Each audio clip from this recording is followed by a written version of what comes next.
നിസ്കരിക്കാൻ തോന്നുന്നില്ല, മനസ്സിൽ മടി വരികയാണ്. എങ്ങനെ കൃത്യമായി നിസ്കരിക്കാമെന്ന് ഞാൻ പറഞ്ഞു തരട്ടെ. ഈ കാര്യങ്ങളൊന്ന് ചെയ്തു നോക്ക്. ഇൻഷാ അല്ലാഹ് നിസ്കരിക്കാനുള്ള മടി നമ്മിൽ നിന്നില്ലാണ്ടാവും. 1.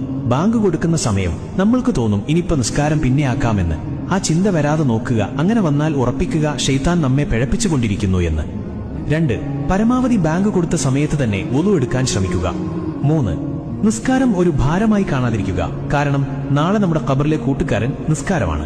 പിണക്കി വിട്ടാൽ ഖബറിലൊന്ന് തിരിഞ്ഞു നോക്കാൻ നിന്റെ കൂടെ നടക്കുന്ന ആരും കാണൂല, അതോർക്കുക. 4. സ്വർഗത്തിന്റെ താക്കോൽ നിസ്കാരമാണ് എന്ന് റസൂലോര് തന്നെ പറഞ്ഞതാ.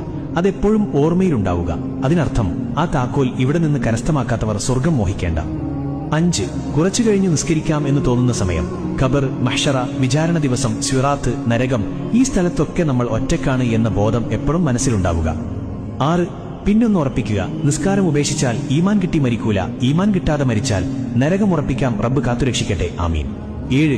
എപ്പോഴും ഓർമ്മയിലുണ്ടാവുക, ഈ വഖത്ത് ഒഴിവാക്കിയാൽ ഒരുപക്ഷെ അടുത്ത വഖത്ത് ഒഴിവാക്കാൻ നീ ഉണ്ടാവില്ല എന്ന്. നിസ്കാരം ഒഴിവാക്കുന്നവർക്ക് ആയുസ് കുറയും, ദാഹിച്ചു മരിക്കും, ഖബറിൽ തീ നിറക്കപ്പെടും, സ്വർഗത്തിന്റെ വാസന പോലും കിട്ടില്ല. 8. എപ്പോ നിസ്കാരം ഒഴിവാക്കണം തോന്നുമ്പോഴും ഓർത്തോ, നീ നിസ്കാരം ഒഴിവാക്കി സമ്പാദിക്കുന്നതൊന്നും നിനക്ക് ഉപകാരപ്പെടില്ല, നഷ്ടങ്ങളല്ലാതെ. 9. റബ്ബിനോട് ഇടക്ക് ദുആ ചെയ്യുക, മനസ്സ് നന്നാക്കി തരാനും നിസ്കാരത്തിൽ കൂടുതൽ ശ്രദ്ധ കിട്ടാനും. 10. ആയത്തുൽ കുർസി ഓതുക. ഇപ്പൊ നിസ്കരിക്കണ്ട, പിന്നെ നിസ്കരിക്കാമെന്ന് തോന്നുന്ന സമയമൊക്കെ ശൈത്താന്റെ കെണിയിൽ നിന്നും രക്ഷിക്കും.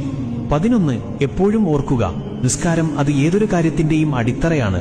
ആ അടിത്തറയില്ലെങ്കിൽ ജീവിതം തകിടം മറിയും. 12. ദിവസവും ഒരു 10 വട്ടമെങ്കിലും സ്വലാത്തുൽ ഫാത്തിഹ പതിവാക്കുക. ഇത് മനസ്സിനെ നന്നാക്കും. ഇങ്ങനെയൊന്ന് ചെയ്തു നോക്ക്, ശരിയാവും ഇൻഷാ അല്ലാഹ്. മറ്റുള്ളവർക്കും ഇത് അയച്ചു കൊടുക്കണേ ഹബീബേ. ചിലപ്പോൾ നിങ്ങൾ കാരണം അവരും നന്നായാലോ, നിങ്ങൾക്കും അതിന്റെ പ്രതിഫലം കിട്ടില്ലേ? അല്ലാഹു നമ്മുടെ അമലുകളെല്ലാം സ്വീകരിക്കട്ടെ, ആമീൻ യാ റബ്ബൽ ആലമീൻ.